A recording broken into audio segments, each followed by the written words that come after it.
Para nuestros increíbles espectadores de Venganza Perfecta, nos encantaría saber desde qué parte del mundo se unen a nosotros. Háganoslo saber. Ahora, sumerjámonos en la historia de hoy. Capítulo 1. Antes de la caída, Ricardo Campos había aprendido a reconocer el peligro en 1000 formas diferentes durante sus 22 años con las Fuerzas Especiales, FES, de la Marina. El olor a explosivos, el peso del silencio antes de una emboscada, el sutil cambio en la postura de un hombre antes de que buscara un arma. Pero sentado en el recital de danza de su hija ese sábado por la tarde en una zona residencial de Santa Fe, Ciudad de México, viendo a Sofía, de 7 años, y a su hermana gemela, Camila, realizar su rutina de ballet, no sintió nada más que paz. Su esposa, Elena, le apretó la mano. «Estás llorando», susurró ella, divertida. «Alergias», murmuró Ricardo, secándose los ojos. A los 45 años, había sobrevivido a 3 misiones en Michoacán, 2 en Sinaloa y operaciones en otros 11 países de los que no podía hablar. Le habían disparado 4 veces, apuñalado 2, y una vez pasó 72 horas tras las líneas enemigas sin nada más que un cuchillo y su entrenamiento. Pero ver a sus hijas girar por ese escenario con sus tutús rosas a juego lo deshizo por completo. Después del recital, fueron a Giovanni's, el restaurante italiano donde Elena había aceptado casarse con él 8 años atrás. Las niñas pidieron espaguetis, se hicieron un desastre espectacular. Elena se rió de sus caras cubiertas de salsa, su cabello castaño rojizo capturando la luz de las velas. Ricardo intentó memorizar el momento. El sonido de su risa. La forma en que Sofía contaba historias elaboradas sobre su amigo imaginario. Como Camila siempre corregía los datos de su hermana con precisión científica. «Papá, cuando eras marino, ¿tenías miedo?», preguntó Sofía de repente. Ricardo consideró la pregunta. Había dejado las FES hace 18 meses, haciendo la transición a una empresa de consultoría de seguridad que le permitía dormir en su propia cama todas las noches. «A veces», admitió. «Pero ¿sabes qué me mantenía valiente?» «¿Qué?», preguntaron ambas niñas al unísono. «Saber que las tenía a ustedes 3 esperándome en casa». Los ojos de Elena brillaron. Más tarde, ella le diría que lo amaba por 10.000ª vez, y él se lo devolvería, sintiéndolo más que la primera vez. Salieron del restaurante a las 8:47 de la tarde. Ricardo recordaba la hora exacta porque Camila, siempre la observadora, señaló el reloj del restaurante y anunció que habían estado allí exactamente 1 hora y 34 minutos. Subió a las niñas a sus asientos de coche en el Honda Accord de Elena, revisando 2 veces las correas por vieja costumbre. Elena lo besó a través de la ventanilla del conductor. «Nos vemos en casa», dijo ella. «No corras». Ricardo había conducido por separado en su camioneta porque había venido directamente de una reunión con un cliente. «Nunca lo hago», mintió con una sonrisa. Ella rodó los ojos. Los vio salir del estacionamiento, Elena saludando con la mano, las niñas presionando sus caras contra la ventanilla trasera, haciéndole muecas. Esa fue la última vez que las vio con vida. La llamada llegó 20 minutos después, mientras Ricardo estaba detenido en un semáforo en rojo a 5 kilómetros de su casa. La voz del detective Gerardo Herrera era profesional pero tensa. «Señor Campos. Ha habido un accidente. Necesita venir al Hospital Ángeles inmediatamente». El entrenamiento de las FES de Ricardo se activó. La capacidad de funcionar a través del caos, de compartimentar la emoción hasta que la misión estuviera completa. Condujo al hospital con precisión mecánica, estacionando en la bahía de emergencias, notando la ubicación de las salidas y las cámaras de seguridad sin pensarlo conscientemente. Herrera lo encontró en la entrada, un hombre corpulento de unos 50 años con barba gris y ojos cansados. «Señor Campos. ¿Dónde están?». La expresión de Herrera le dijo a Ricardo todo. «Lo siento. Su esposa murió en el impacto. Las niñas. Lo intentaron, pero el resto se convirtió en ruido blanco». Ricardo escuchó palabras como trauma masivo y lesiones internas y hicimos todo lo que pudimos. Se quedó allí, este hombre que había asaltado complejos terroristas y extraído rehenes de zonas de guerra, y sintió como toda su base se desmoronaba. «¿Qué pasó?». Su voz sonaba distante. «Mecánica. Atropello y fuga. Cruce de Vasco de Quiroga y Tamarindos». Un testigo dice que un Porsche negro se pasó un semáforo en rojo a por lo menos 150 km/h. Las golpeó por el lado del conductor. El coche de su esposa volcó 3 veces. ¿Lo atraparon? Herrera dudó. Esa pausa le dijo a Ricardo más de lo que cualquier palabra podría. Estamos siguiendo pistas. Le permitieron ver los cuerpos. Elena parecía pacífica, como si estuviera durmiendo, excepto por el ángulo antinatural de su cuello. Las niñas estaban cubiertas hasta los hombros, sus rostros intactos por la violencia que las había matado. Ricardo se quedó allí durante 1 hora, memorizando sus rostros una última vez antes de que el personal del hospital le sugiriera amablemente que debía irse a casa. No se fue a casa. Aún no podía enfrentarse a esa casa vacía. En su lugar, condujo al lugar del accidente. La intersección todavía estaba acordonada, iluminada por los focos de la policía. Ricardo estacionó a 1 cuadra y se acercó a pie, usando la oscuridad y su entrenamiento para observar sin ser visto. El patrón del choque contaba su propia historia. Largas marcas de derrape del Honda de Elena, indicando que había intentado frenar. Ninguna marca de derrape del otro vehículo. El conductor ni siquiera había intentado detenerse.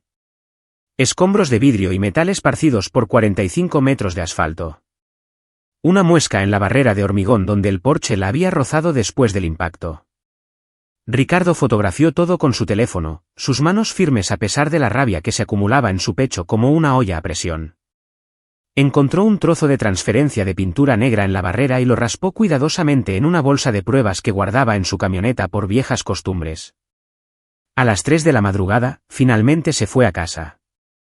La casa todavía olía al perfume de lavanda de Elena. La mochila de Sofía estaba junto a la puerta donde la había dejado después de la escuela.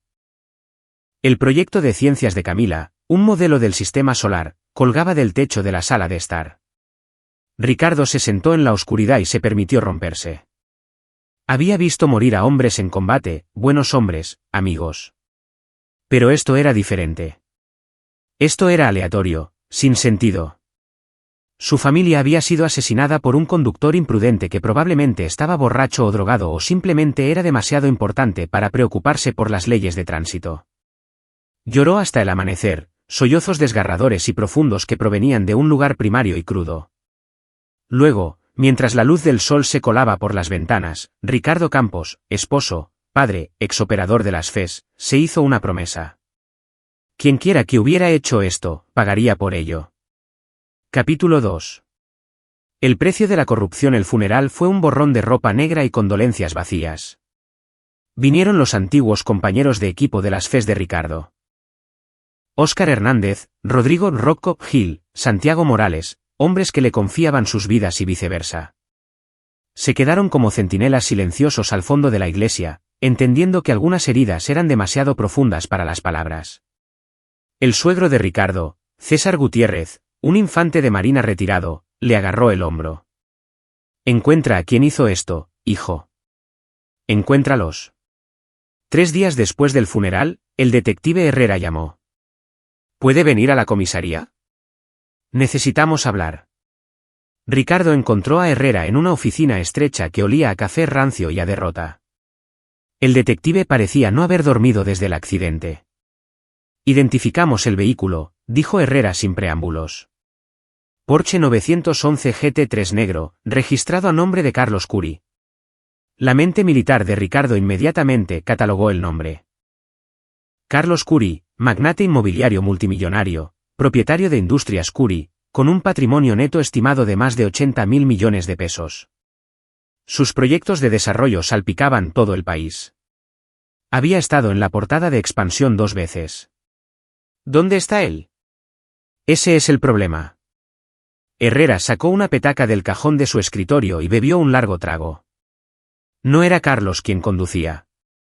Era su hijo, Patricio Curi, 23 años, ya tiene 2 arrestos por conducir ebrio que desaparecieron misteriosamente de su historial. El sábado por la noche, estaba en un antro en Polanco, se fue alrededor de las 8:30 de la tarde. Tenemos imágenes de él tambaleándose hacia su coche. El cantinero dice que había tomado al menos 6 chupitos de tequila, más Dios sabe qué más. Entonces, arréstenlo. Herrera rió amargamente. Ahí es donde se pone interesante. Patricio fue directamente a ver a su papá después del accidente. Para cuando rastreamos el coche hasta la mansión de los Curi en Lomas de Chapultepec, ya había 3 abogados esperando, de los de alto calibre. Nos bloquearon durante 48 horas, no nos dejaron acercarnos a Patricio ni al vehículo. El Porsche, para cuando conseguimos una orden judicial, había sido, accidentalmente, destruido en un incendio en el garaje. Conveniente, ¿verdad? Ninguna evidencia física. Y Patricio tiene 5 testigos que juran que estuvo en una partida de póker privada en la mansión familiar toda la noche.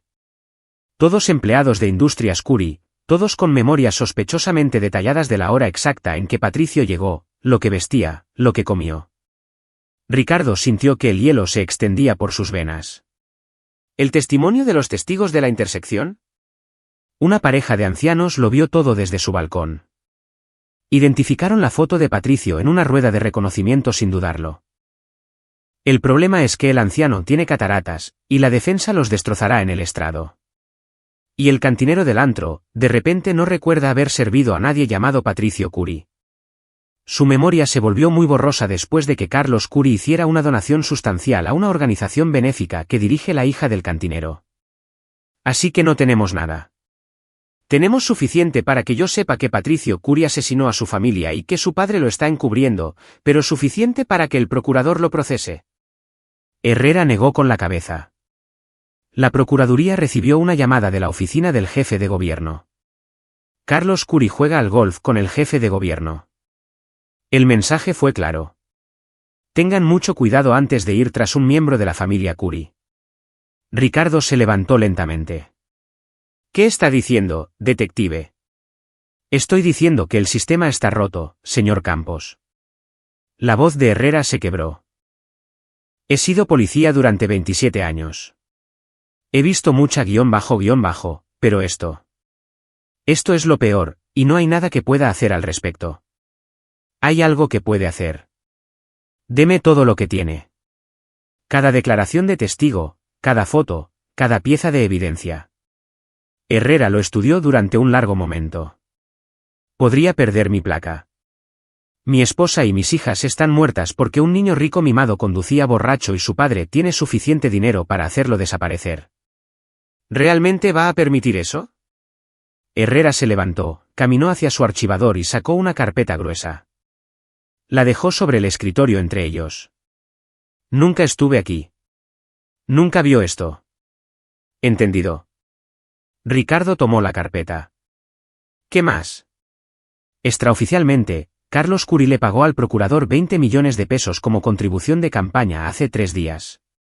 La Procuraduría anunció esta mañana que se niegan a procesar por falta de pruebas suficientes.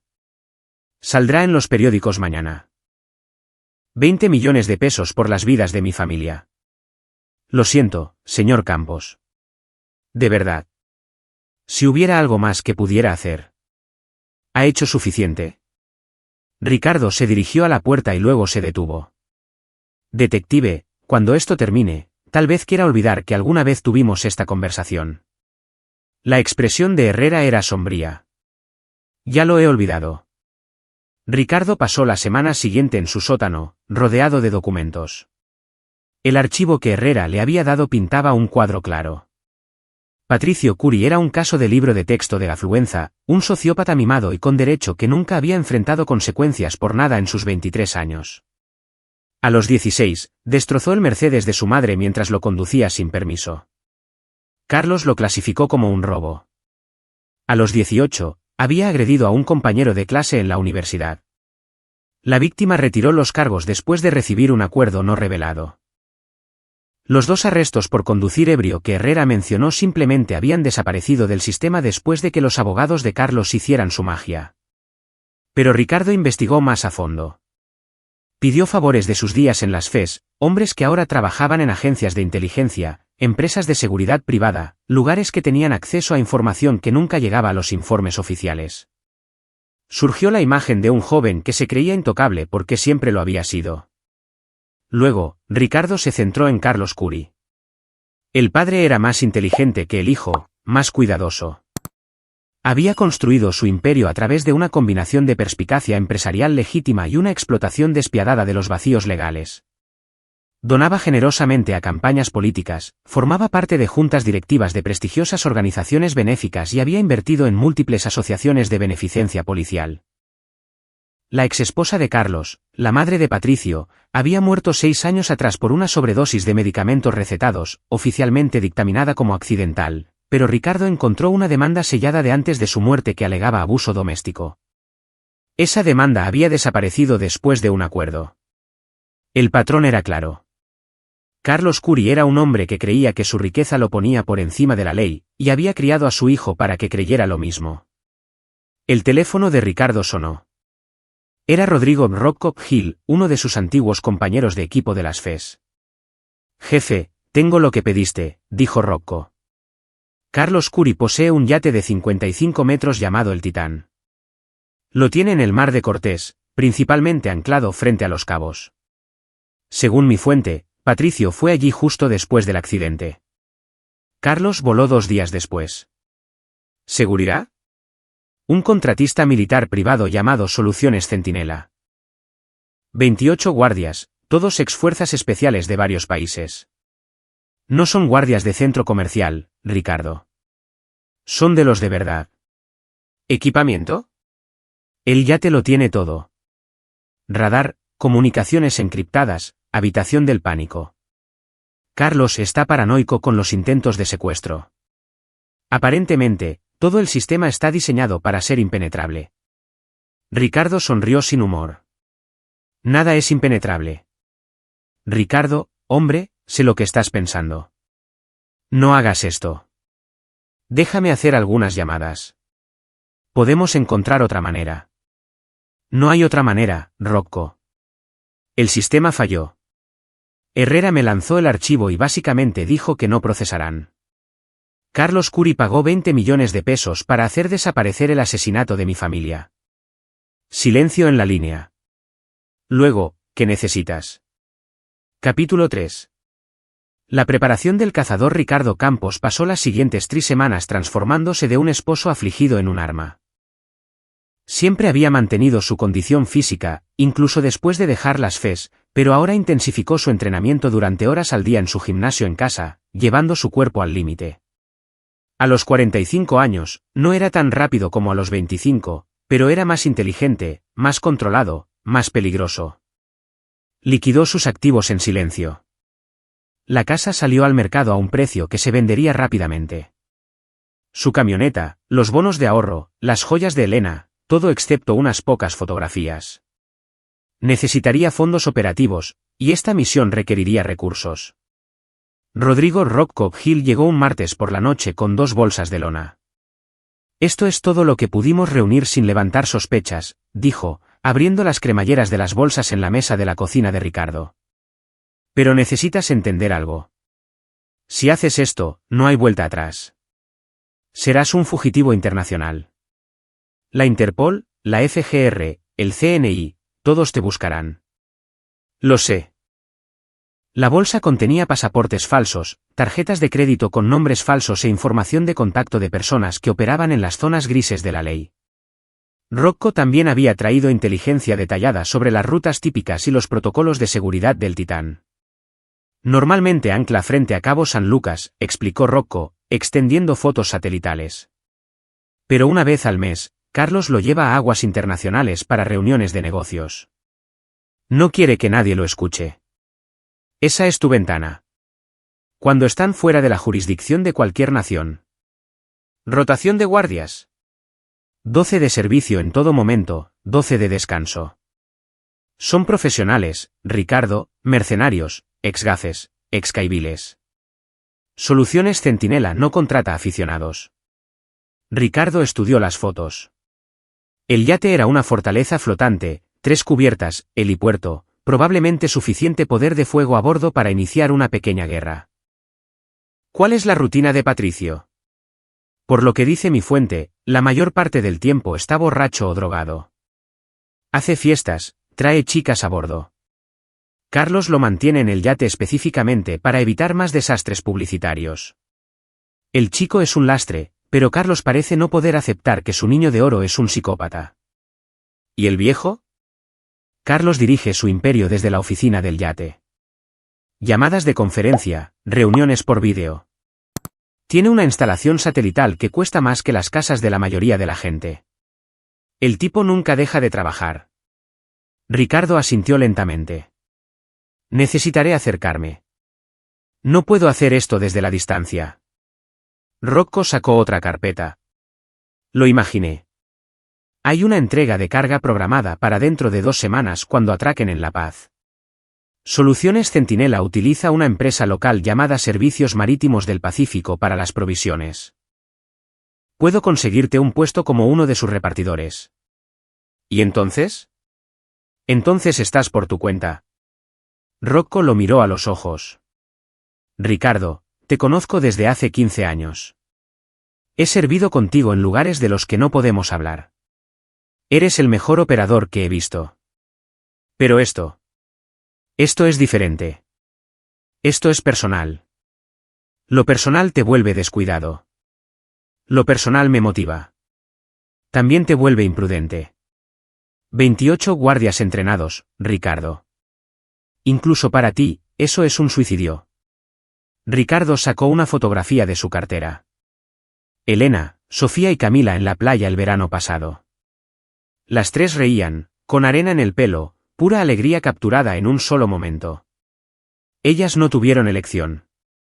Patricio Curi se la quitó porque estaba borracho y pensó que las leyes de tránsito no se aplicaban a él. Luego su padre pagó 20 millones de pesos para que desapareciera, como si mi familia fuera solo una inconveniencia. Rocco miró la foto y su mandíbula se tensó. De acuerdo, pero no vas a hacer esto solo. Óscar y Santiago están dentro. No, Ricardo. Esto no es una operación sancionada, Rocco. Esto es asesinato. No los arrastraré conmigo. No estás arrastrando a nadie. Somos voluntarios. Elena hacía la mejor lasaña que he probado. ¿Recuerdas? Solía traerla a la base para nosotros cuando volvíamos de una misión. ¿Y esas niñas? La voz de Rocco se endureció. Sofía me pidió que fuera su esposo de mentira cuando jugaba a las bodas. Tenía 5 años. Así que sí, estoy dentro. Ricardo sintió que algo se rompía en su pecho. ¿Desecharías todo por esto? En un santiamén. Óscar ya reservó su vuelo. Santiago está trabajando en la adquisición de equipos. Vamos a hacer esto bien, jefe. Una última misión. Durante las 2 semanas siguientes, los 4 exoperadores de las FES planificaron la operación con precisión militar. Se reunieron en un almacén alquilado a las afueras de Toluca usando teléfonos desechables y comunicaciones encriptadas. Óscar Hernández, el ex especialista en tecnología del equipo, trabajó en contramedidas electrónicas. El sistema de seguridad del yate es de última generación, explicó, señalando los esquemas que había obtenido a través de contactos sobre los que Ricardo no preguntó. Pero está diseñado para prevenir ataques desde el exterior. Si ya estamos a bordo como parte de una entrega legítima, podemos introducir malware en su sistema antes de que sepan lo que está sucediendo. Santiago Morales, el experto en demoliciones del equipo, había adquirido suficiente equipo especializado para abastecer un pequeño arsenal. Nada rastreable, les aseguró. Y nada que hunda el yate. ¿Quieres que lo vean venir, verdad? Ricardo asintió. Quiero que Patricio Curi sepa exactamente por qué va a morir, y quiero que Carlos lo vea. El plan se cristalizó a lo largo de incontables horas de preparación. Se infiltrarían durante la entrega legítima, desactivarían los sistemas de seguridad, neutralizarían a los guardias con métodos no letales siempre que fuera posible, y luego tomarían el control del yate una vez que estuviera en aguas internacionales. La clave es el momento, enfatizó Rocco. Necesitamos movernos durante su viaje programado a aguas internacionales. Una vez que estemos fuera de los límites territoriales, tendremos más libertad operativa. ¿Y la extracción?, preguntó Óscar. La expresión de Ricardo era fría. No hay extracción. Cuando esto termine, yo desaparezco. Ustedes 3 nunca estuvieron allí. Tienen coartadas. Sólidas, confirmó Santiago. Por lo que todos saben, estaremos todos de cacería en Sonora esa semana. Una semana antes de la operación, Ricardo recibió una visita inesperada. El detective Herrera apareció en la casa que Ricardo se preparaba para abandonar para siempre. Pensé que querrías saber, dijo Herrera, entregándole a Ricardo un periódico El Universal. El procurador lo hizo oficial. No se presentarán cargos por la muerte de su familia. Pruebas insuficientes. Ricardo miró el titular. Sus manos temblaban de rabia apenas contenida. ¿Hay algo más?, continuó Herrera. Extraoficialmente, oí a Carlos Curi reírse de ello en su club de golf. Le dijo a alguien que se había encargado de otro lío, de su hijo. El bastardo está realmente orgulloso de haberse salido con la suya. Gracias por decírmelo. Herrera lo estudió. ¿Dónde va a estar la próxima semana, señor Campos? ¿A qué se refiere? Quiero decir, cuando inevitablemente tenga que investigar lo que está a punto de suceder, me gustaría no encontrar ninguna prueba que lo conecte con ello. Así que le pregunto, ¿dónde estará? Ricardo miró al detective a los ojos. Estaré esparciendo las cenizas de mi familia. En alta mar, lejos de todo. Herrera asintió lentamente. Sí, parece un buen lugar para estar. Un hombre podría perderse allí. Quizás nunca lo encuentren. Después de que Herrera se fuera, Ricardo se quedó en su casa vacía por última vez. Había empacado todo lo que importaba en una sola mochila: fotos, el anillo de bodas de Elena, un unicornio de peluche con el que Sofía había dormido todas las noches. La casa ahora eran solo paredes, vacía de la vida que la había llenado. Pensó en el camino que estaba eligiendo. No habría vuelta atrás. Sería un hombre buscado, un fugitivo, posiblemente por el resto de su vida. Pero le había dado una oportunidad al sistema, y el sistema había fallado. Carlos Curi había comprado la libertad de su hijo con 20 millones de pesos. Ricardo Campos le mostraría que algunas deudas no se pueden pagar con dinero. Capítulo 4.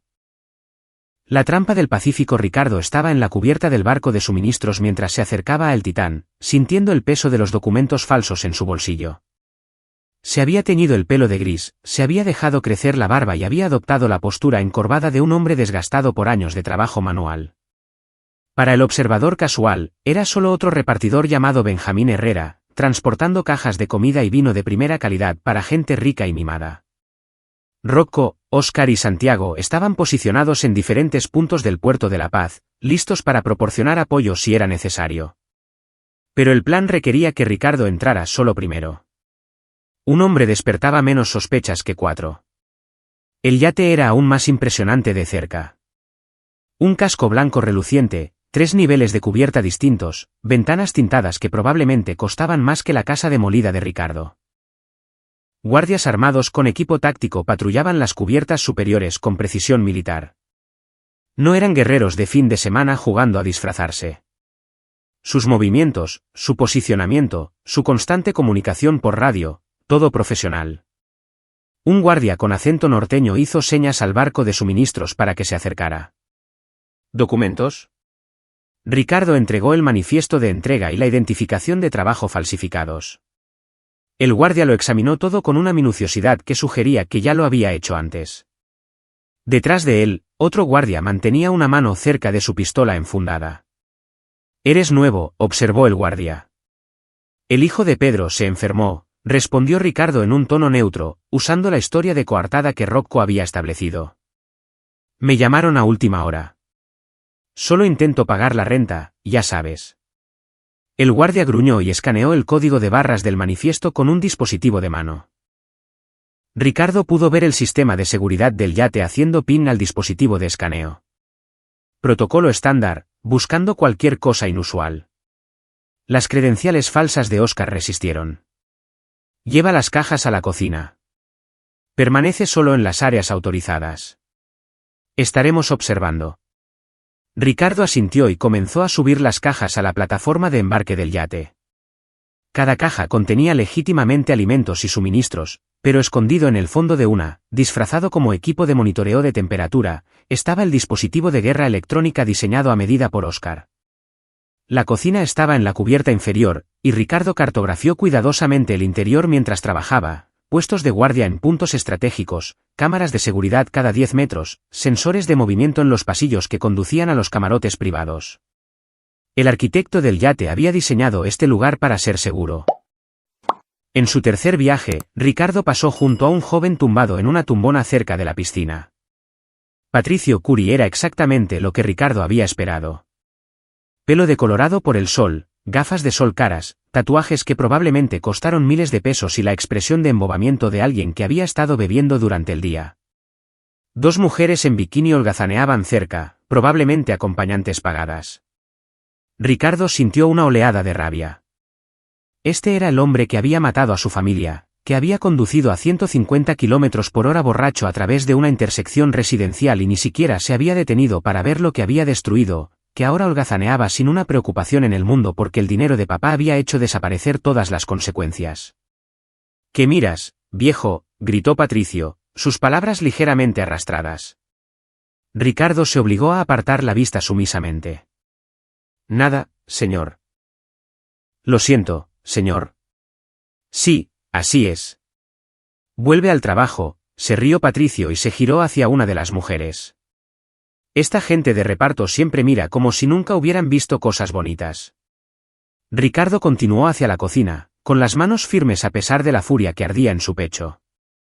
Sincronización, paciencia. La caza requería ambas cosas. En la cocina, Ricardo encontró al jefe de cocina, un hombre italiano de aspecto agobiado que apenas lo miró mientras señalaba dónde debían almacenarse los suministros. Mientras el chef estaba distraído, Ricardo desplegó cuidadosamente el dispositivo de Oscar dentro de un conducto de ventilación. La pequeña unidad permanecería inactiva hasta que se activara de forma remota, y luego se infiltraría sistemáticamente en la red del yate y les daría el control de los sistemas de seguridad. En su camino de regreso al barco de suministros, Ricardo pasó por la oficina de Carlos Curi. A través de la puerta abierta, pudo ver al hombre en persona. 50 y tantos años, pelo plateado, una guayabera de lino que probablemente costaba más que los coches de la mayoría de la gente. Carlos estaba en una videollamada, su voz se oía en el pasillo. No me importa lo que diga el estudio de impacto ambiental. Esas regulaciones no se aplican a nosotros. Busca otro funcionario. Ya sabes cómo funciona esto. Ricardo se detuvo, fingiendo ajustar el agarre de una caja vacía. Carlos lo miró, y sus ojos se encontraron por un breve segundo. Ricardo vio la completa falta de reconocimiento, la evaluación despectiva de alguien que no merecía su atención. Para Carlos Curi, Ricardo era solo otro sirviente, invisible e irrelevante. Bien. Eso haría esto más fácil. De vuelta en el barco de suministros, Ricardo se comunicó por radio con Rocco usando su canal encriptado. Dispositivo desplegado. Estamos listos. Copiado. El satélite muestra que la salida programada de El Titán es en 6 horas. Estarán en aguas internacionales para la medianoche. La siguiente fase de la operación comenzó. Mientras el Titán navegaba hacia aguas abiertas, Ricardo y su equipo prepararon su propio acercamiento. Habían adquirido una lancha rápida, veloz, maniobrable y perfecta para sus propósitos. Oscar había modificado su motor para que funcionara casi en silencio a bajas velocidades. A las 11:47 de la noche, el Titán cruzó a aguas internacionales. Exactamente como estaba previsto, el yate disminuyó la velocidad y echó el ancla. Este era el ritual mensual de Carlos Curi, realizar llamadas de negocios delicadas donde ningún gobierno pudiera reclamar jurisdicción para monitorear. El satélite confirma la posición, informó Oscar desde su posición en tierra. Tienen vía libre para acercarse. Ricardo, Rocco y Santiago se movieron a través de la oscuridad, su lancha rápida cortando el mar de Cortés como un cuchillo. Habían dejado a Oscar atrás para proporcionar apoyo técnico y mantener las coartadas. Alguien tenía que no estar allí cuando esto sucediera. Mientras se acercaban a El Titán, Rocco activó el dispositivo de Oscar. Los sistemas de seguridad externos del yate comenzaron a parpadear, mostrando lecturas falsas. Para los guardias que monitoreaban la estación de seguridad, todo parecía normal. En realidad, las cámaras mostraban imágenes de hace 30 minutos. Los sensores de movimiento estaban desactivados. El botón de pánico en los aposentos de Carlos había sido desactivado. Tenemos una ventana de 20 minutos antes de que se den cuenta de que algo va mal, susurró Rocco. Después de eso, se pondrá feo. Abordaron por la popa, usando garfios magnéticos para escalar el casco del yate en silencio. Ricardo fue primero, su memoria muscular de innumerables infiltraciones tomando el control. En la cima, despachó al primer guardia con una llave de estrangulamiento que dejó al hombre inconsciente pero respirando. Rocco y Santiago lo siguieron, moviéndose como fantasmas. La tripulación del yate había sido reducida para este viaje a aguas internacionales, solo 16 guardias de servicio en lugar de los 28 habituales. Carlos prefería menos testigos para sus negocios delicados. Esa arrogancia estaba a punto de costarle todo. Ricardo y su equipo se movieron sistemáticamente por el yate. Habían estudiado el diseño durante semanas, conocían cada pasillo, cada rotación de guardia. En 12 minutos, habían neutralizado a 8 guardias usando dardos tranquilizantes que Santiago había adquirido a través de canales del mercado negro. Los dardos estaban cargados con un sedante modificado que mantendría a los guardias inconscientes durante horas. Esto es demasiado fácil, murmuró Santiago mientras se acercaban a los camarotes de la tripulación. Tenía razón. Era demasiado fácil. El instinto de Ricardo gritó una advertencia una fracción de segundo antes de que las luces se encendieran y una alarma sonara por todo el yate. ¡Trampa!, gritó Ricardo, lanzándose a cubierto mientras las balas destrozaban el pasillo donde había estado. Los 8 guardias restantes habían estado esperando en una emboscada. No se habían dejado engañar por las contramedidas electrónicas de Oscar en absoluto. Habían estado tendiendo su propia trampa. «Muévanse», gritó Rocco, devolviendo el fuego con su pistola con silenciador.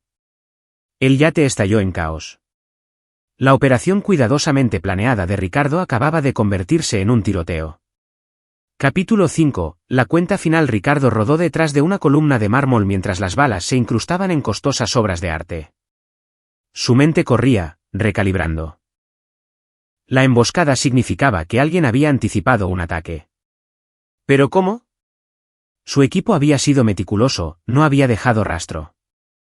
La respuesta vino de una dirección inesperada. La voz de Carlos Curi por el sistema de intercomunicación del yate. «Señor Campos, supongo». «Sí, sé quién es usted». ¿De verdad pensó que no me prepararía para esta posibilidad? La sangre de Ricardo se heló. Carlos lo sabía. «Verá», continuó la voz de Carlos, tranquila y condescendiente, «cuando la familia de alguien muere en circunstancias desafortunadas, siempre existe el riesgo de una represalia irracional. Así que hice que mi gente lo vigilara, su comunicación con ese patético detective, la liquidación de sus activos, su contacto con antiguos colegas militares. Ha sido bastante predecible, la verdad». Rocco maldijo en voz baja. «Jefe, tenemos que salir». «No». La voz de Ricardo era de acero. «Terminamos esto».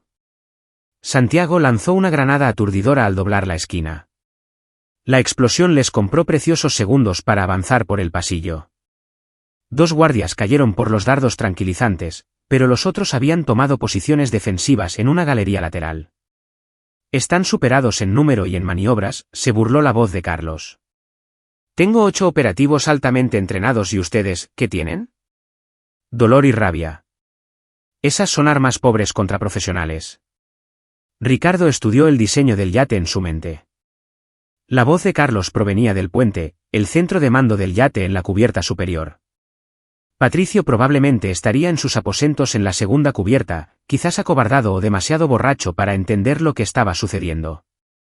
Rocco, Santiago, creen una distracción en el lado de estribor. «Voy a por Carlos». «Eso es un suicidio», argumentó Rocco. «Es por eso que estamos aquí». «Hagan ruido. Hagan que piensen que intentamos escapar por esa dirección». Sus compañeros de equipo dudaron, luego asintieron. Habían pasado por suficientes operaciones juntos como para confiar en los instintos de Ricardo, incluso cuando el plan parecía una locura. Ricardo se separó, moviéndose a través de los pasillos de servicio del yate, los estrechos pasajes utilizados por el personal, invisibles para los pasajeros adinerados. Había memorizado estas rutas de los esquemas. No estaban vigilados porque la seguridad de Carlos había asumido que cualquier atacante usaría los pasillos principales. Detrás de él, escuchó disparos y gritos mientras Rocco y Santiago se enfrentaban a los guardias restantes. La distracción estaba funcionando, se oían pisadas en la cubierta superior mientras los guardias corrían hacia el lado de estribor. Ricardo emergió cerca del comedor de la tripulación y casi choca con un guardia. Los ojos del hombre se abrieron de sorpresa una fracción de segundo antes de que el cuchillo de Ricardo encontrara su garganta. Ya no había dardos tranquilizantes. Esto había ido más allá de lo no letal. El guardia se desplomó en silencio. Ricardo tomó su radio y su arma y continuó hacia arriba. Había matado en combate antes, muchas veces, pero siempre con la sanción de su gobierno y la clara autoridad moral de proteger a su país. Esto era diferente. Esto era personal. Esto era asesinato. No sentía remordimiento. En la segunda cubierta, Ricardo encontró los aposentos de Patricio Curi. La puerta estaba cerrada, pero Ricardo había aprendido a sortear cerraduras electrónicas en 6 países diferentes. 30 segundos después, estaba dentro. La habitación era un testimonio del exceso, un televisor de 60 pulgadas, un bar que pertenecía a un antro, obras de arte caras en las paredes, y allí, acobardado en la esquina detrás de un sofá de cuero, estaba Patricio Curi. De cerca, Ricardo pudo ver el parecido familiar con las fotos que había estudiado. Patricio tenía la barbilla débil de su padre, los ojos azules de su madre. Parecía joven, casi un niño, si ignorabas las marcas de agujas en sus brazos y los capilares rotos por el alcohol en su nariz. Por favor, susurró Patricio. Por favor, no me mates. Puedo pagarte. Lo que sea que mi padre te esté pagando, te lo duplicaré. No quiero tu dinero. El reconocimiento parpadeó en los ojos de Patricio. Tú eres. Eres el tipo cuya familia yo. Se detuvo, dándose cuenta de su error. Dilo, ordenó Ricardo, su voz mortalmente tranquila. Di lo que hiciste. El rostro de Patricio se descompuso. Fue un accidente. No quise hacerlo. Estaba borracho y estaba oscuro y no vi la luz. No viste la luz porque ibas a 150 km/h en una zona de 50 mientras estabas borracho y drogado. El nombre de mi esposa era Elena. Mis hijas eran Sofía y Camila. Tenían 7 años, y las mataste. Lo siento. Dios, lo siento mucho. ¿Lo sientes? La risa de Ricardo fue hueca. Fuiste a un antro, mataste a 3 personas y corriste a ver a papá. Pagaste 20 millones de pesos para que desapareciera. Has estado holgazaneando en este yate, bebiendo y de fiesta mientras mi familia está muerta y enterrada. Patricio estaba llorando ahora, con los mocos corriéndole por la cara. Quería entregarme, pero papá dijo que él se encargaría, y tenía miedo.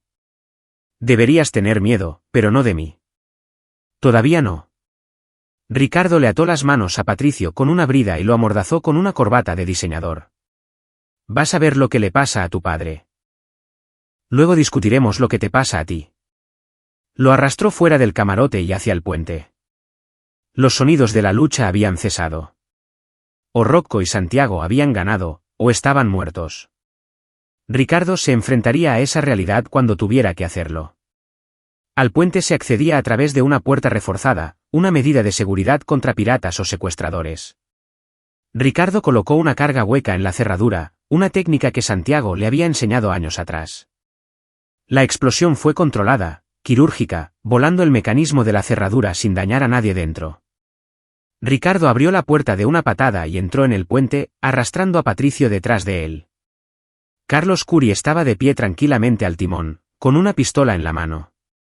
Detrás de él, a través de las ventanas del puente, Ricardo podía ver a Rocco y Santiago en la cubierta de abajo, con las manos en alto, rodeados por 4 guardias. Ah, ahí estás, dijo Carlos amablemente.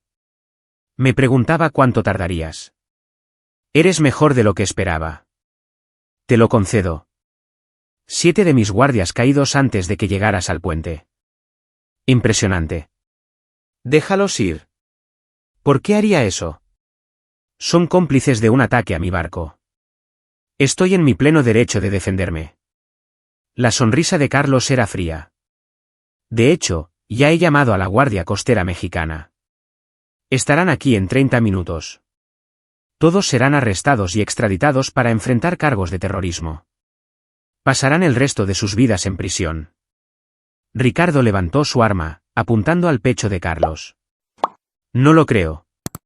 Adelante, dispárame.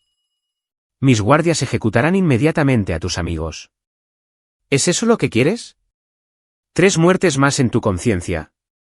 El dedo de Ricardo tembló en el gatillo. Carlos lo había superado. El viejo había anticipado cada movimiento, se había preparado para cada contingencia, y ahora Ricardo estaba atrapado. Matar a Carlos y su equipo muere. Rendirse y todos van a prisión.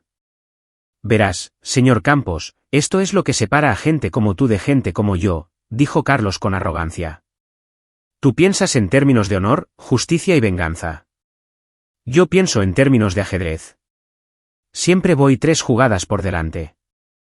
Entonces Patricio, a quien Carlos apenas había mirado, se lanzó desesperadamente a por el arma de su padre. Carlos, sorprendido, se giró hacia su hijo. Esa fracción de segundo de distracción fue todo lo que Ricardo necesitó. Ricardo disparó 3 veces, no a Carlos, sino a las ventanas del puente. El vidrio blindado se agrietó pero no se rompió, pero el ruido hizo que los guardias de abajo miraran hacia arriba, distraídos por un momento crucial. Rocco y Santiago se movieron simultáneamente. Rocco barrió las piernas del guardia más cercano mientras Santiago le clavaba el codo en la garganta a otro. Se desató un tiroteo en la cubierta. Carlos se volvió hacia Ricardo, levantando su pistola, pero Ricardo fue más rápido. Cruzó el puente en 2 zancadas y le dio un puñetazo devastador en el plexo solar a Carlos. El multimillonario se desplomó, jadeando. Te equivocas en una cosa, dijo Ricardo en voz baja, de pie sobre Carlos. Yo no iba 3 jugadas por delante. Iba 4. Había contado con la arrogancia de Carlos, su necesidad de regodearse, su suposición de que controlaba la situación. El orgullo vuelve estúpidos a los hombres inteligentes. En la cubierta de abajo, Rocco y Santiago habían ganado la partida. Los guardias restantes estaban caídos, ya fuera inconscientes o muertos. El tiroteo había durado menos de 30 segundos, pero había sido suficiente. Ricardo levantó a Carlos y lo obligó a salir a la pasarela exterior del puente. Patricio lo siguió, todavía atado con bridas, llorando histéricamente. Abajo, Rocco y Santiago miraron hacia arriba, sus rostros sombríos pero vivos.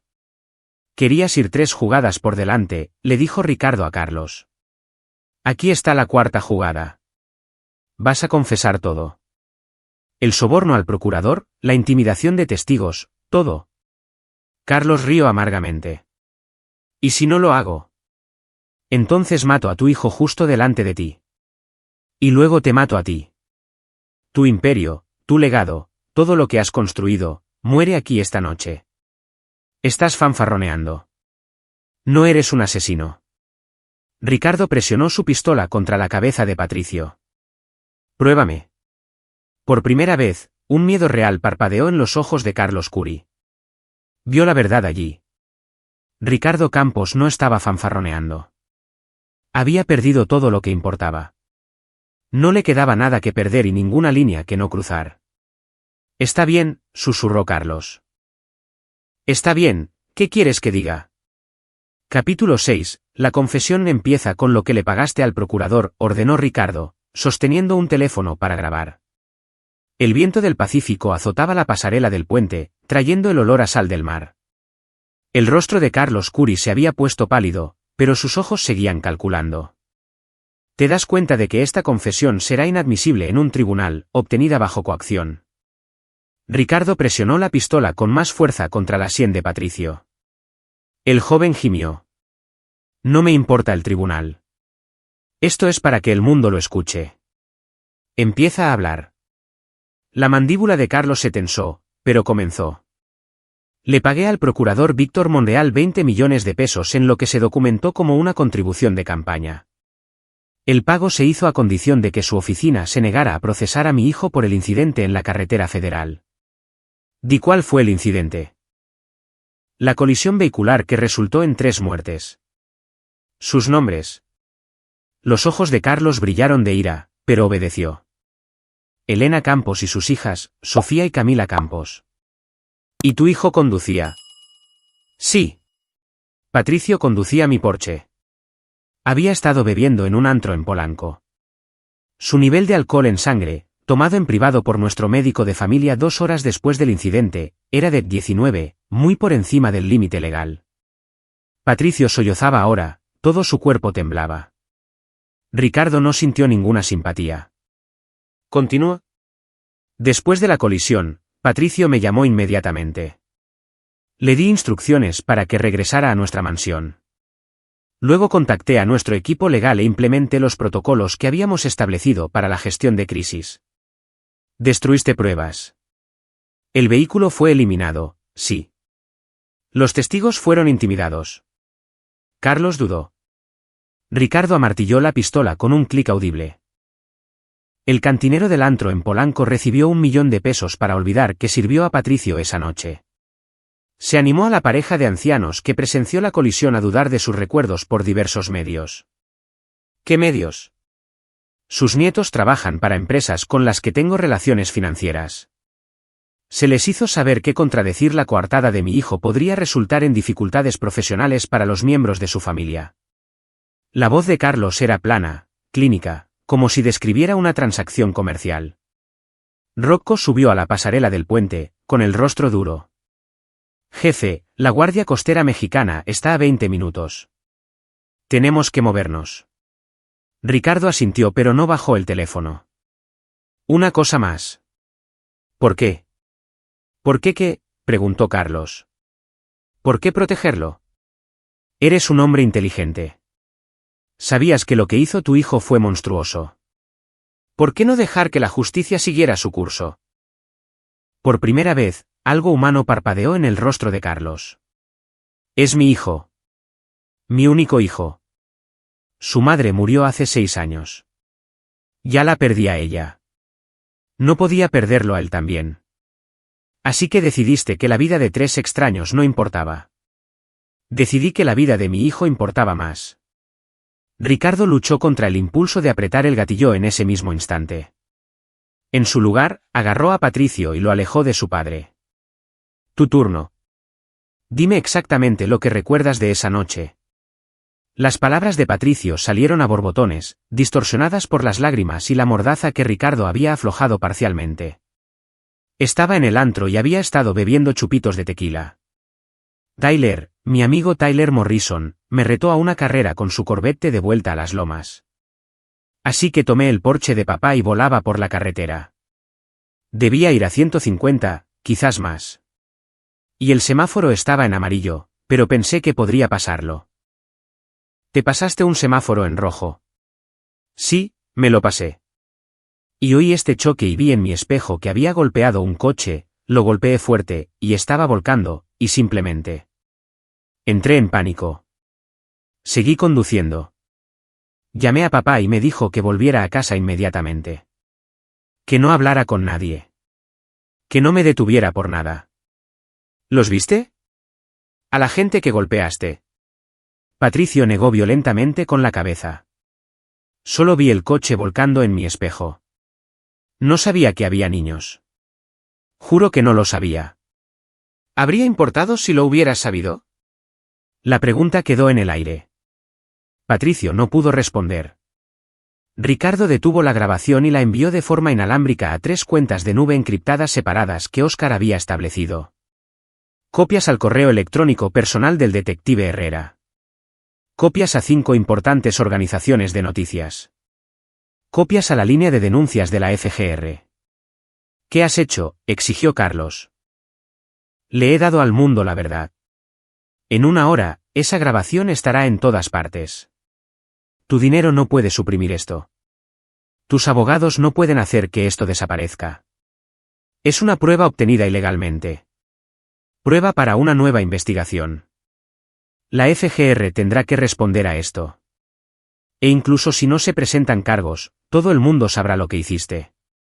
Tus socios comerciales, tus inversores, tus amigos del club de golf, todos sabrán que Carlos Curi compró la libertad de su hijo después de que matara a 3 personas inocentes. El rostro de Carlos se contorsionó de rabia. Estás destruyendo todo lo que he construido.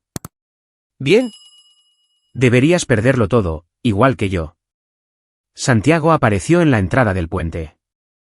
La guardia costera está a 15 minutos. Tenemos que desaparecer ya. Ricardo se volvió hacia sus compañeros de equipo. Vayan al barco. Estaré justo detrás de ustedes. Jefe, comenzó Rocco. Vayan. ¿Es una orden? Rocco y Santiago intercambiaron miradas, pero se movieron para obedecer. Conocían a Ricardo lo suficiente como para entender que discutir era inútil. A solas con Carlos y Patricio, Ricardo felt the weight of the moment. I could kill them both right now. Father and son, the people responsible for destroying his family. His finger rested on the trigger, and it would be so easy. One squeeze for each of them. Justice, after all. Batas stood there, thought of Helena. She'd been the moral compass of their family, always pushing for kindness, even when it was difficult.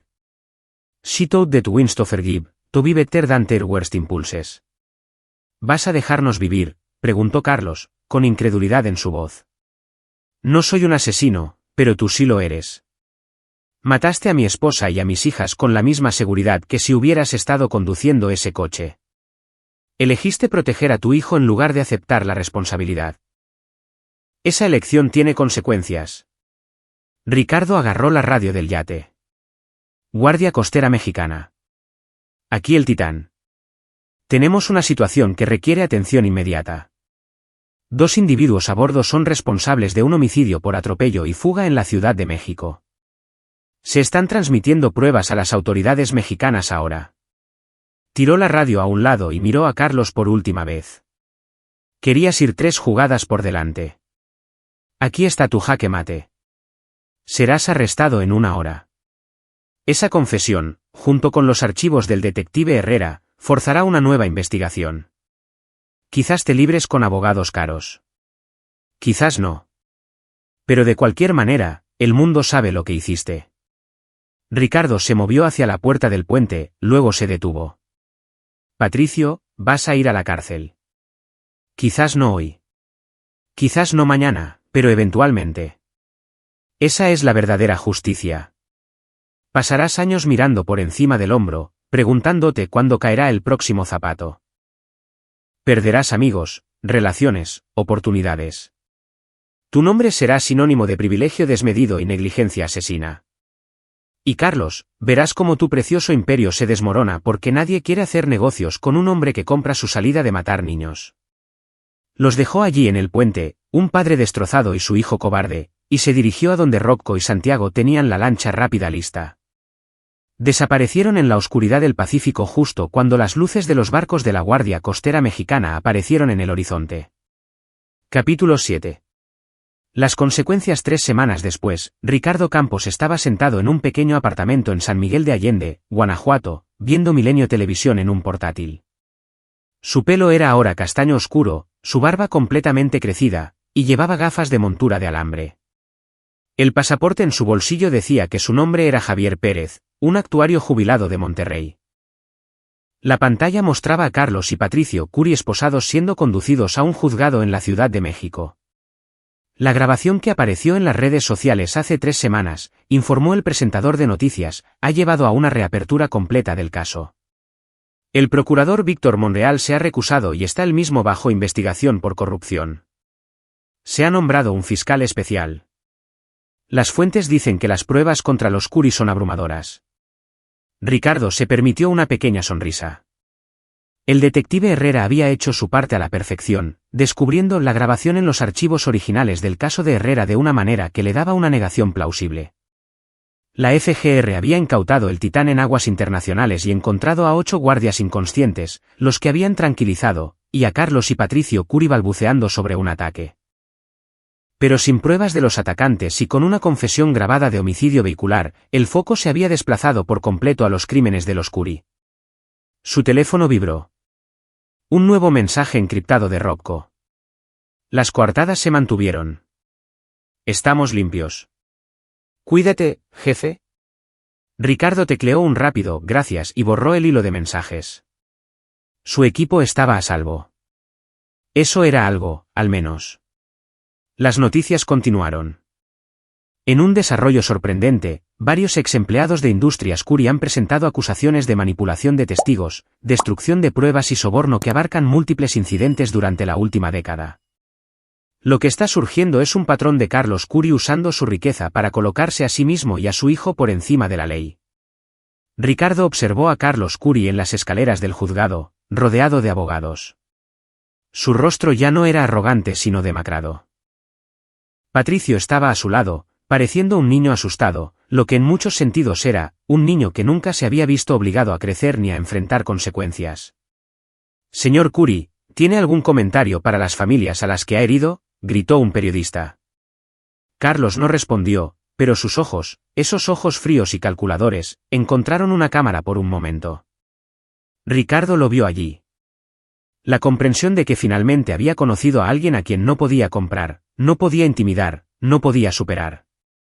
Alguien que había estado dispuesto a arriesgarlo todo por la justicia cuando el sistema había fallado. Ricardo cerró el portátil. El proceso legal llevaría meses, quizás años. Los abogados de Carlos lucharían duro, pero el Tribunal de la Opinión Pública ya había emitido su veredicto, y esa era su propia forma de justicia. Sacó su cartera y miró la fotografía que había llevado consigo a través de todo. Elena, Sofía y Camila en la playa, congeladas en ese perfecto momento de alegría. La foto estaba arrugada ahora, desgastada por haberla sostenido demasiadas veces. «Cumplí mi promesa», susurró a sus rostros sonrientes. «No es todo, pero es algo». Llamaron a la puerta. Ricardo se tensó de inmediato, su mano moviéndose hacia la pistola que tenía cerca. Pero la llamada se repitió, casual y amigable. A través de la mirilla, vio a César Gutiérrez, su suegro. El viejo infante de Marina estaba en el pasillo sosteniendo 2 tazas de café. Ricardo abrió la puerta con cautela. «¿Cómo me encontraste?» «Soy un infante de Marina, hijo. Tenemos nuestros métodos». César entró y le dio a Ricardo uno de los cafés. «No te preocupes, estoy solo y no estoy aquí para entregarte». Se sentaron en silencio por un momento. 2 guerreros que entendían que ciertas cosas no necesitaban ser dichas. «Elena estaría orgullosa de ti», dijo finalmente César. «Ella creía en la justicia». «¿Le diste eso?» «Me convertí en un asesino». «Te convertiste en lo que necesitaba ser». «Hay una diferencia». César sorbió su café. «Los guardias con los que luchaste en ese yate». «¿Murió alguno?» 3. «No me dieron otra opción». «¿Y Carlos y Patricio?» «Vivos, bajo custodia, enfrentando cargos». César asintió lentamente. «Entonces hiciste lo que había que hacer y te mantuviste en el lado correcto de la línea que importa». Los hombres que murieron eran soldados pagados que eligieron su profesión. Los Curie se enfrentarán a la justicia legal. No las trae de vuelta. No, nada lo hace. La voz de César se endureció. Pero te aseguraste de que esos bastardos no pudieran simplemente irse de rositas.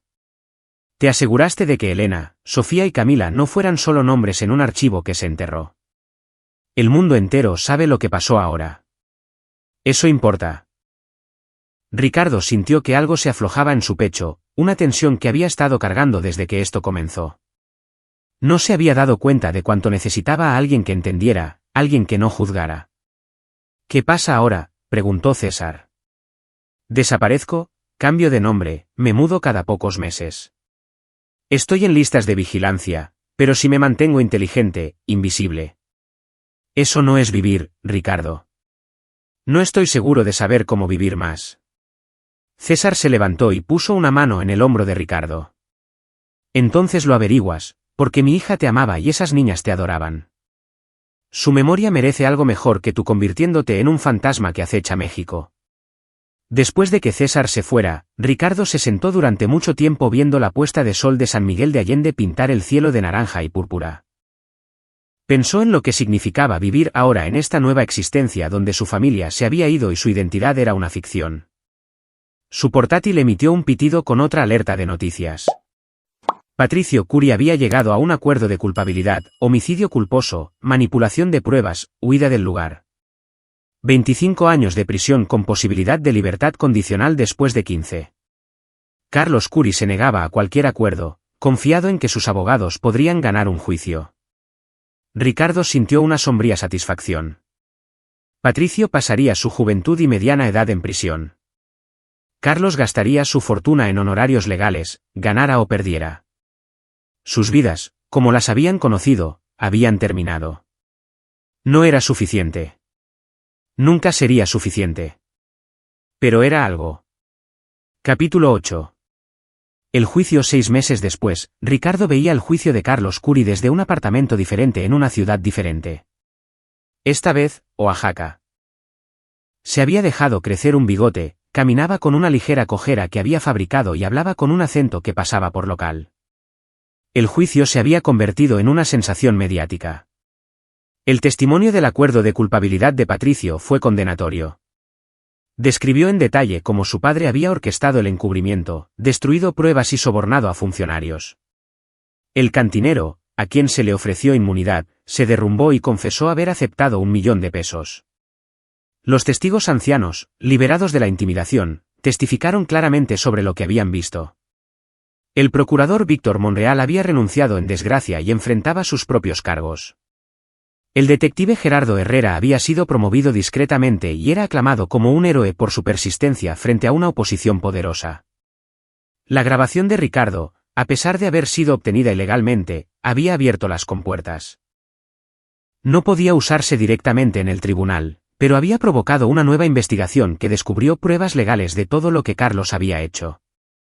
Los abogados defensores intentaron todas las tácticas, asesinato de la reputación de los testigos, teorías de conspiración sobre un sesgo antirricos, mociones técnicas para suprimir pruebas. Carlos Curi se sentaba en la mesa de la defensa pareciendo cada día de sus 60 años. Su pelo plateado ahora se había raleado, su rostro estaba demacrado.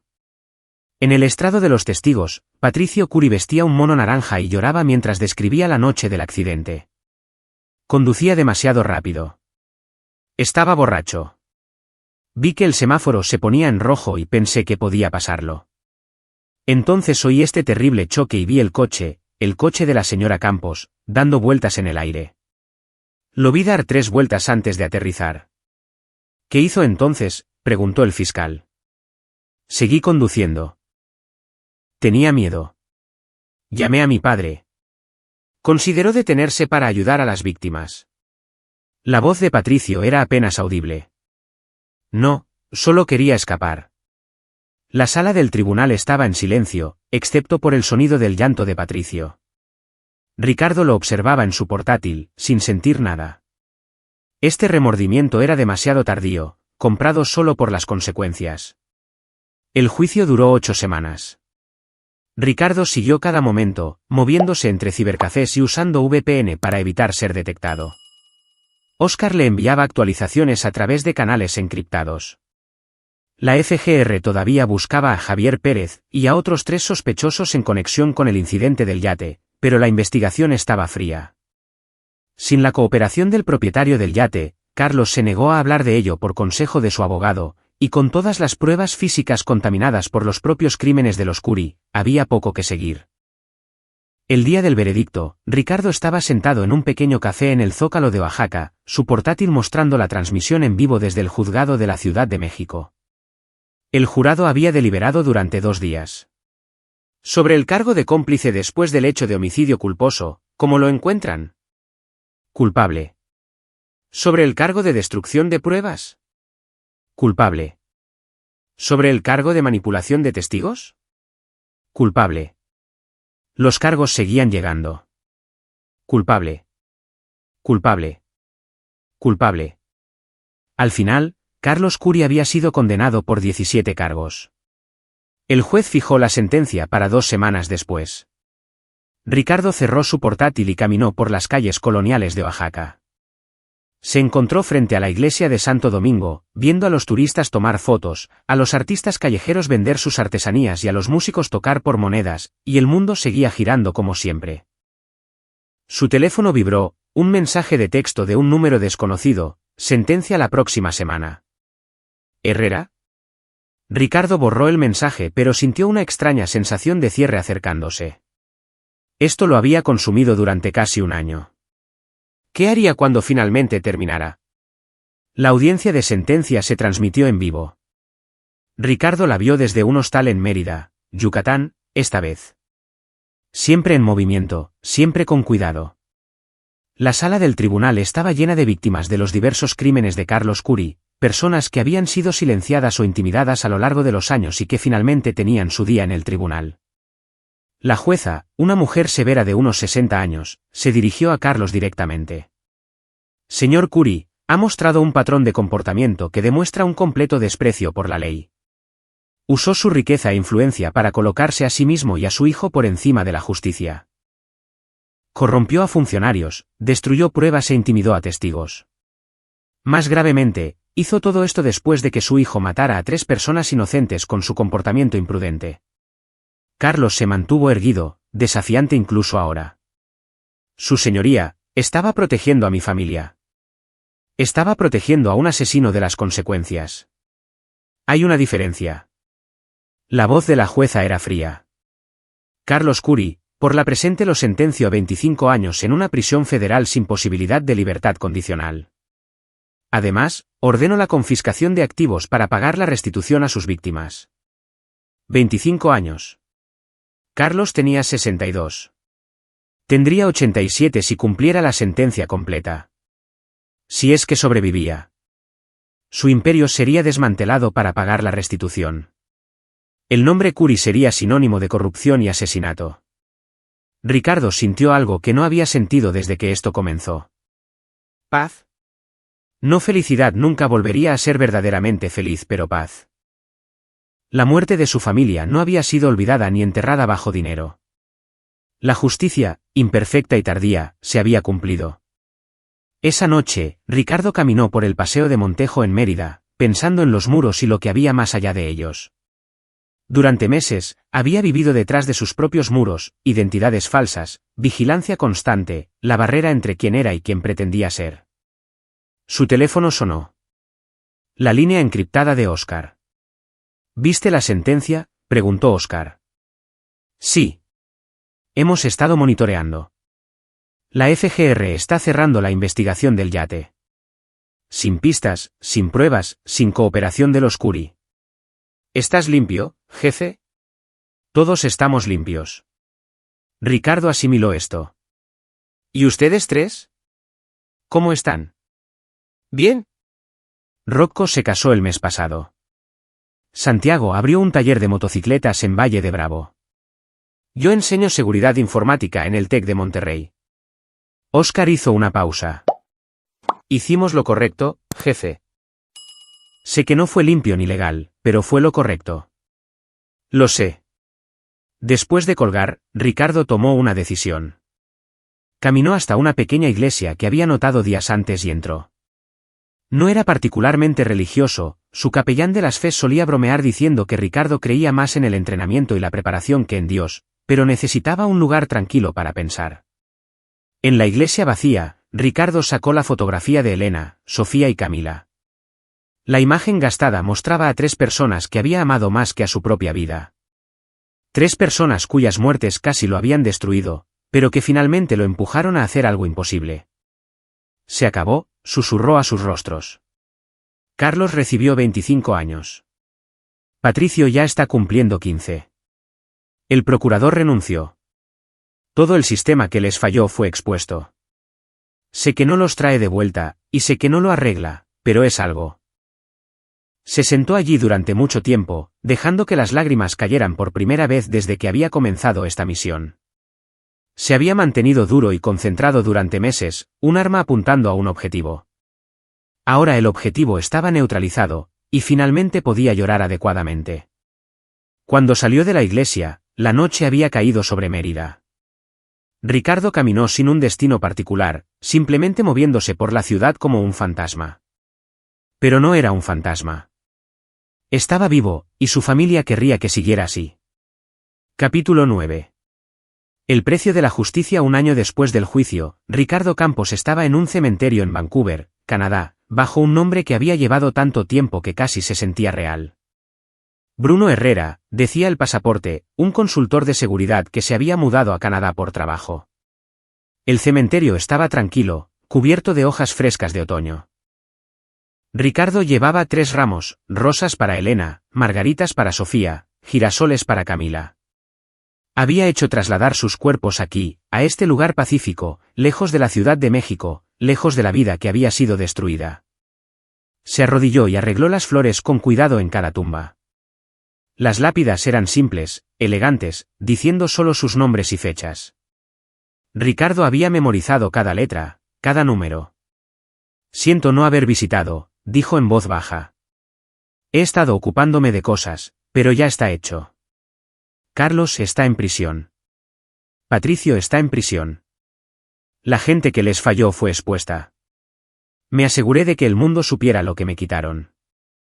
A nosotros. Un viento frío susurró entre los árboles. Ricardo se ajustó el abrigo. César visita. ¿Sabías eso? Tu padre viene una vez al mes, Elena. Trae flores frescas, te habla de la temporada de béisbol y de los chismes del vecindario. Me dijo que estarías orgullosa de lo que hice, pero no estoy seguro. Me convertí en algo diferente, algo más duro. Trazó el nombre de Sofía en su lápida. Una vez me preguntaste si tenía miedo cuando era marino. Dije que saber qué me esperaban me mantenía valiente. ¿Qué pasa cuando ya no hay nadie esperando? ¿Cómo te mantienes valiente entonces? No hubo respuesta, solo el viento y el sonido lejano del tráfico. He estado pensando en lo que viene ahora, continuó Ricardo. Podría seguir huyendo, seguir siendo Bruno o Javier o quien sea. Seguir mirando por encima del hombro, pero eso no es vivir. Eso es solo existir. Se levantó y miró las 3 tumbas juntas. Rocco se casó. ¿Puedes creerlo? Santiago tiene un taller de motocicletas en Valle de Bravo. Óscar enseña en una universidad. Siguieron adelante. Me ayudaron a obtener justicia, y luego volvieron a sus vidas. Ricardo sacó un sobre de su bolsillo. Dentro había una carta que había escrito y reescrito una docena de veces. Le escribí a César, le dije dónde estoy, en quién me he convertido. Le dije que estoy pensando en volver. No a la Ciudad de México, demasiados fantasmas allí, pero de vuelta a México. Quizás a algún lugar tranquilo. Conseguir un pequeño lugar. Hacer algo de consultoría. Dejar de huir. Puso la carta en la tumba de Elena, luego la recogió de nuevo. ¿A quién engaño? No puedo simplemente volver a México. Hay preguntas que no puedo responder, lugares a los que no puedo ir. Técnicamente no estoy buscado. Óscar se aseguró de que nuestras coartadas se mantuvieran. Pero si llamara la atención. Ricardo se sentó en el suelo frío entre las tumbas, con la espalda contra un árbol. La verdad es que tengo miedo. No de la cárcel ni de las consecuencias. Tengo miedo de vivir en un mundo en el que ustedes no están. Ustedes 3 lo eran todo. Y ahora cada mañana me despierto y recuerdo que se han ido, y se siente como caer de nuevo. Cerró los ojos, y por un momento, casi pudo oír la risa de Sofía, la forma en que contaba historias elaboradas. Casi pudo oír a Camila corrigiéndola, siempre la científica. Casi pudo sentir la mano de Elena en la suya. Voy a intentarlo, dijo finalmente. Voy a intentar construir algo nuevo. No un reemplazo. No pueden ser reemplazadas, pero algo. Una razón para seguir adelante. Quizás ayudar a otras personas a las que el sistema les ha fallado. Usar lo que sé, lo que he aprendido. Ricardo se levantó y se sacudió la tierra de los pantalones. El detective Herrera me envió un mensaje a través de canales secundarios. Ahora está trabajando en una unidad de casos sin resolver, ayudando a resolver crímenes antiguos. Dijo que si alguna vez quería consultar, proporcionar análisis, podría usar a alguien con mis habilidades. Podría hacerlo de forma remota, ser útil de nuevo. El sol se estaba poniendo, pintando el cielo en tonos de naranja y púrpura, los colores de esa última puesta de sol en San Miguel de Allende cuando César lo había encontrado. Ricardo se dio cuenta de que había estado viendo muchas puestas de sol últimamente, midiendo su vida en momentos de transición entre el día y la noche. Carlos Curi murió en prisión el mes pasado, dijo Ricardo. Ataque al corazón. Tenía 63 años. No me alegro de que esté muerto. Quería que cumpliera su sentencia completa, pero tampoco estoy triste. Patricio sigue en prisión. Estará allí al menos otros 14 años. El último artículo que leí decía que está estudiando teología, tratando de encontrar la redención. Espero que la encuentre. Alguien debería. Ricardo tocó cada lápida una última vez. Las amo. A las 3. Todos los días. Para siempre. Y prometo que seguiré viviendo. No será la vida que teníamos, pero será algo. Haré que signifique algo. Se alejó de las tumbas mientras caía la oscuridad, sin mirar atrás. Mirar atrás era como te quedabas atrapado en el pasado. Hacia adelante era más difícil pero necesario. En la puerta del cementerio, Ricardo se detuvo. Una mujer estaba allí, de unos 40 años, ojos amables, una niña pequeña de la mano. La mujer sonrió con simpatía. ¿Visitando a la familia?, preguntó amablemente. Sí, dijo Ricardo. Mi esposa y mis hijas. La niña pequeña, de quizás 6 años, lo miró con ojos curiosos. Tenía el pelo oscuro como Sofía, ojos pensativos como Camila. ¿Están en el cielo? Ricardo se arrodilló a su nivel. Creo que sí. Espero que sí. Mi abuelo está en el cielo, dijo la niña solemnemente. Mami dice que nos cuida. Seguro que sí.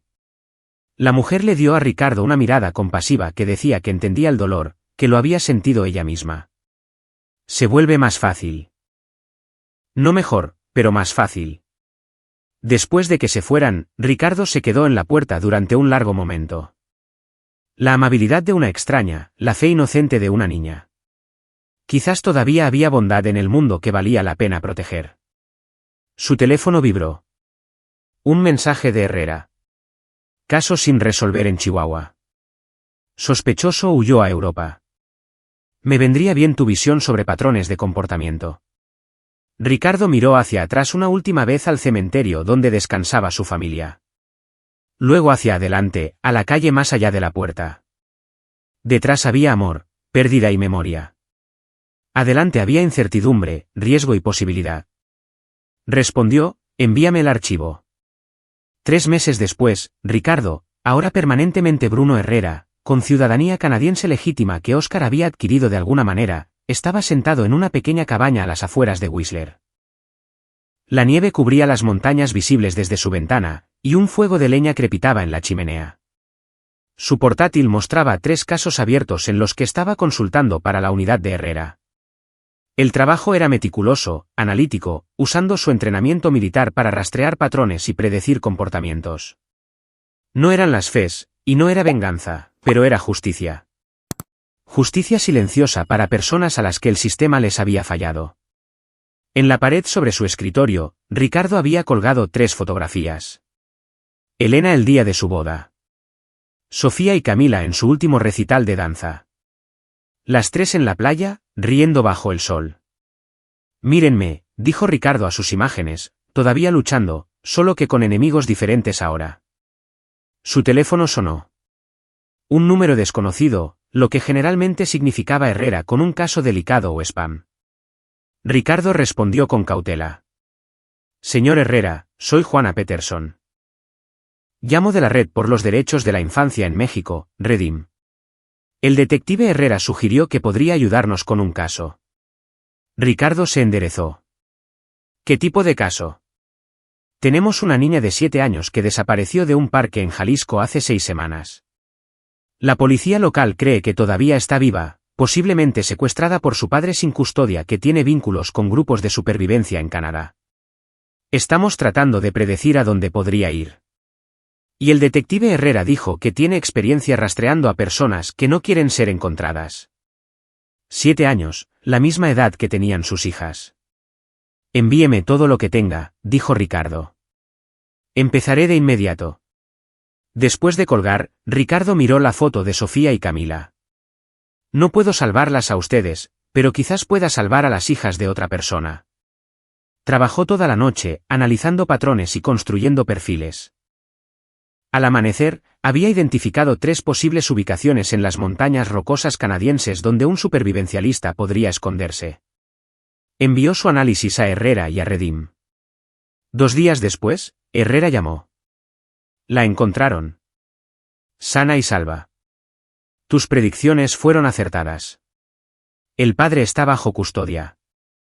La niña está de vuelta con su madre. Ricardo sintió algo cálido extenderse por su pecho. No felicidad exactamente, sino satisfacción. Propósito. Gracias, dijo Herrera. En serio, salvaste la vida de esa niña. Después de colgar, Ricardo se sirvió un café y observó el amanecer sobre las montañas. Pensó en Carlos y Patricio Curi pudriéndose en sus respectivas prisiones. Pensó en el yate en el Pacífico y la violencia que había estallado allí. Pensó en la línea entre la justicia y la venganza y si se había mantenido en el lado correcto. Sobre todo, pensó en Elena, Sofía y Camila. En la vida que habían tenido y el futuro que les habían robado, en si esta nueva vida, esta extraña existencia de nombres falsos, cabañas en la montaña y consultoría en casos de niños desaparecidos, las enorgullecería. Nunca lo sabría con certeza, pero lo estaba intentando. Cada día lo estaba intentando. Fuera de su ventana, un ciervo emergió del bosque, delicado y cauteloso. Se detuvo en el claro cerca de su cabaña, a contraluz del amanecer, probando el aire en busca de peligro. Luego, al no encontrar ninguno, se inclinó para beber del arroyo. Ricardo observó hasta que el ciervo desapareció de nuevo entre los árboles. Luego volvió a su portátil, al trabajo, a la siguiente persona que necesitaba ayuda. El pasado estaba detrás de él, llevado para siempre, pero ya no lo aplastaba. El futuro era incierto, construido sobre una base de mentiras, pero apuntando hacia algo parecido a la redención.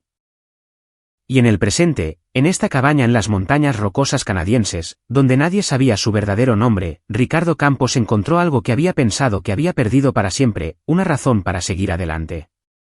Escribió una respuesta a un nuevo archivo de caso de Herrera. Luego cogió el teléfono y llamó a César Gutiérrez para su conversación semanal. Hablaron de cosas pequeñas, el tiempo, los deportes, recuerdos que ya no dolían tanto como antes. «Suenas mejor», observó César. «Más como tú mismo». «Estoy tratando de serlo», admitió Ricardo. «Es difícil, pero lo estoy intentando». «Eso es todo lo que cualquiera puede hacer, hijo». «Eso es todo lo que cualquiera puede hacer». Después de la llamada, Ricardo se levantó y caminó hacia las fotografías de su pared. Tocó cada marco suavemente. «Estoy bien», les dijo. «No genial, pero bien. Y estoy ayudando a la gente. A niños que necesitan que alguien los encuentre. A familias que necesitan un cierre. Estoy marcando la diferencia. Eso es algo, ¿verdad?». Las fotografías no respondieron, pero en el silencio, Ricardo sintió algo parecido a la paz. Elena querría que siguiera viviendo. Las gemelas querrían que ayudara a otros niños. Y lo que él quería, lo que necesitaba, era hacer que sus muertes significaran algo más que una simple tragedia. Había conseguido justicia. Ahora tenía que vivir con ella. Y así, en una cabaña en las montañas rocosas canadienses bajo un nombre que no era el suyo, Ricardo Campos comenzó el siguiente capítulo de su vida. No la vida que había planeado, no la que había querido, sino la que le quedaba. Tendría que ser suficiente. Aquí es donde nuestra historia llega a su fin. Compartan sus pensamientos en la sección de comentarios. Gracias por su valioso tiempo. Si disfrutaron de esta historia, por favor, asegúrense de suscribirse a este canal. Eso me ayudaría mucho. Hagan clic en el vídeo que ven en la pantalla, y los veré.